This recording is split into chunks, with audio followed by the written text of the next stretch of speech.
एक बार भगवान बुद्ध के पास एक आदमी आता है। आदमी के चेहरे पर उदासी साफ साफ नजर आ रही थी। बुद्ध ने उसको देखते ही उससे पूछा, बताओ तुम्हारे दुख का कारण क्या है। आदमी बुद्ध के आगे हाथ जोड़ता है और कहता है, महात्मा जी, अपने जीवन से बिल्कुल निराश हो चुका हूं। मेरे जीवन में कोई भी खुशी है ही नहीं। जो सोचता हूं वह कभी होता ही नहीं। पढ़ाई कर रहा था तब सोचता था कि अच्छे से पढ़ाई करूंगा तो अच्छी नौकरी मिलेगी और ज्यादा पैसे कमाकर माँ बाप के लिए एक घोड़ा गाड़ी खरीद लूंगा, अपने पत्नी और बच्चों को प्रवास कराऊंगा। लेकिन अच्छे से पढ़ लिख कर भी नौकरी मिली तो सही, लेकिन इतने पैसे नहीं मिलते जिनसे यह सारी इच्छाएं पूरी कर सकूं। जैसे तैसे सिर्फ खाने पीने का इंतजाम हो पाता है, काम पर जाना और घर आना, बस यही मेरी जिंदगी बन चुकी है। आदमी की बातें सुनकर बुद्ध उसको पास के एक बगीचे के नजदीक लेकर गए। बुद्ध ने उस आदमी से कहा कि मैं तुम्हारी सारी समस्याओं का हल बता दूंगा, लेकिन उसके लिए तुम्हें मेरा एक कहा मानना होगा। आदमी ने कहा वह हर बात मानेगा। तथागत उसे एक पास के फूलों के बगीचे के पास लेकर गए। बुद्ध ने आदमी से कहा कि तुम इस बगीचे में जाओ और तुम्हें जो सबसे सुंदर फूल नजर आए उसे मेरे लिए तोड़कर ले आओ। बस एक बात ध्यान में रखना कि तुमको बिल्कुल सीधे चलते हुए फूलों को देखना है और जो फूल सुंदर लगे उसे चुनकर लाना है। एक बार जिस फूल के आगे तुम निकल गए उसे तुम पीछे मुड़कर नहीं तोड़ सकते। आदमी बुद्ध की बात ध्यान से समझने के बाद बगीचे में गया।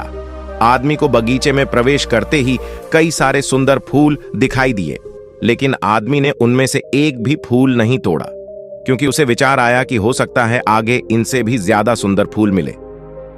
अधिक सुंदर फूल की आशा में आदमी बगीचे के अंतिम छोर तक पहुंच गया। अब हालत यह थी कि बगीचे के अंतिम छोर पर कुछ फूल तो थे, लेकिन सारे सूखे हुए थे।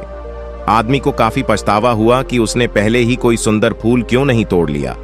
उस आदमी के पास अब सूखे हुए फूल में से फूल तोड़ने के अलावा कोई रास्ता नहीं बचा था। उसने एक सूखा फूल तोड़ा और बुद्ध के पास वापस लौटा। बुद्ध ने सूखे हुए फूल को देखकर उस आदमी से पूछा, बगीचे में इतने सारे सुंदर फूलों में फिर तुम ये सूखा हुआ फूल क्यों तोड़कर लाए। आदमी ने कहा, इस विचार से कि आगे और अधिक सुंदर फूल मिलेगा, मैंने सभी सुंदर फूलों को पीछे छोड़ दिया, इसलिए मुझे अंत में यह सूखा हुआ फूल तोड़कर लाना पार। महात्मा बुद्ध ने कहा कि यही समस्या तुम्हारी भी है। ये बगीचा तुम्हारा जीवन है और इसमें वह सभी तरह के फूल छोटी मोटी खुशियां हैं। तुमने ज्यादा बड़ी खुशी के आशा में इन सभी छोटी छोटी खुशियों को पीछे छोड़ दिया है।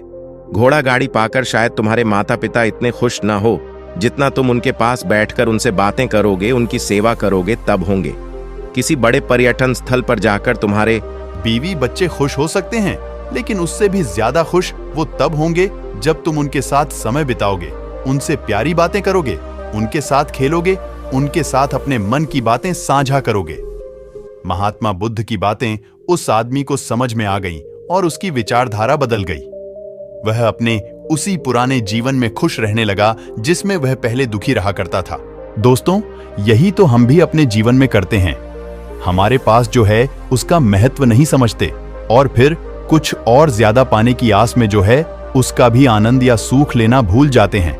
और जब समय बीत जाता है तो हमें लगता है कि हमारे जीवन में कभी सुख या खुशियां आई ही नहीं।